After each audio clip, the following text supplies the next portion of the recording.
After graduating from university, most people move on with their lives and usually cheer their alma mater sports team. But half a century ago, a group of University of Michigan alumni decided to create a very special place where U of M families could stay connected. Jimmy Rhodes traveled north to bring us the story. Not far from the port town of Petoskey in northern Michigan, on the lake where Ernest Hemingway spent his youthful summers, over 100 families gather each week to rest, rejuvenate, and celebrate. What brought them together in the first place was their connection to the University of Michigan. Bob Foreman was there from the beginning of Camp Michigania. So Bob, tell me how this all got started. It started by a group of alumni, I think with very little staff input, who back in the early 60s determined that there might be a market and an opportunity if they could find a place to run a camp. Alumni and their families might enjoy that experience. The Alumni Family Camp, Boyne City, Michigan. 1963, its first full summer, the first in its permanent facility. Camp Michigania is a nonprofit camp open to all Michigan alumni. In nearly 50 years, it seems not much has changed, but there have been a few additions.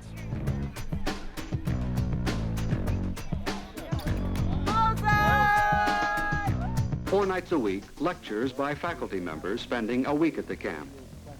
The tradition of faculty talks continues to this day, covering a wide range of topics. One popular longtime presenter is former radio and television host Hazen Schumacher. What's the value of these faculty forums? Well, I think one of the values is increasing people's cultural awareness of a couple things. But they have other faculty who will talk about modern day politics, modern day scientific achievements, medical achievements, things like that. So they genuinely increase people's knowledge about some areas. It seems to me the people who come up here, they are curious. A lot of people think our alumni are interested only in athletics, and that's not true at all. The main thing is they're interested. They're people who have remained sharp, and they're wonderful to be with. Camp Michigania also offers educational programs for children, with a recently built nature center and a new building for arts and crafts. But the newest building at camp is one that seeks LEED certification, an accomplishment of great pride for Camp Executive Director Mitch Rosenwasser. So what about this makes it LEEDs? What am I seeing? So the certification came from a lot of different things. The lights up here are all compact fluorescent bulbs.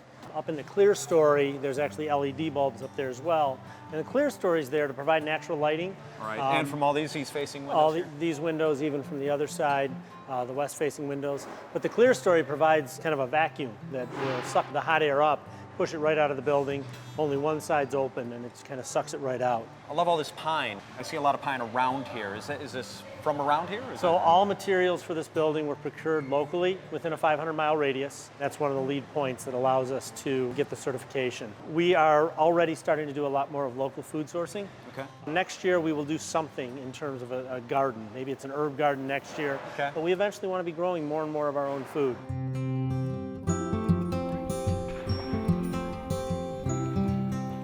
With a 50-year history at an idyllic location, perhaps it's not surprising to find families returning from one generation to the next. Well, we started coming about 35 years ago, and we've been here most of the last 35 years, first bringing our kids and then their kids. It's the opportunity for all of us to get together in a site that we enjoy and have tradition, has lots of meaning for us with Michigan. But this is northern Michigan. It's a special place. So our grandkids, they come all the way from Seattle, Washington to experience Michigan and the University of Michigan and all the things that it has to offer. When did you know that this was a go, this was a success, and it was being embraced by the University of Michigan alumni? Probably in the first and second year when we began to have waiting lists for people Really, that to come quickly? here. Yes, it really started off as a success. Alas, success has two sides to it, with not everyone being able to get in every season. We always have more applications than we can handle, and we do run a lottery process. We generally fill up weeks 3 through 10. There's sometimes a little space weeks 1 and 2. Usually there's opportunities to come week 11. Oh yeah, oh yeah. One more time. One more time. The rocket ship way. The rocket ship way. It's It's just a wonderful place to gather with family and friends, and there's lots of activities going on, and the children obviously feel the special magic here as well. The traditions, I mean, really everything's been the same since I was little. They have the same activities with Olympics and a volleyball game and hay rides. They have a water carnival every Friday at the end.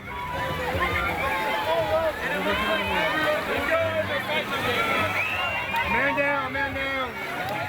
It's like the greatest vacation I take every single year. I love it, my kids love it. It's like an old-fashioned, family-style, wholesome break from life. Okay, because it's not real life up here. No, it is not. It's like a fantasy come true.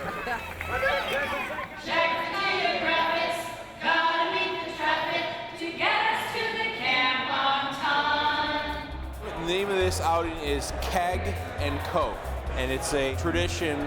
Friday night, all the parents get together for their own party, away from the kids, and it's kind of just a way to conclude the camp. Reach up real high again. Reach up high. People plan these skits for a long time, usually like years before they're starting to think about what they do. You know, getting together to say goodbye, because it's a great week. Everyone's having so much fun throughout the week. So my favorite thing is probably the first day of camp, coming around the corner and seeing Walloon for the first time. Walloon Lake, right here behind you. Yep. Okay. Inevitably, in the passing of years, new generations are born and older ones pass on, sometimes too early.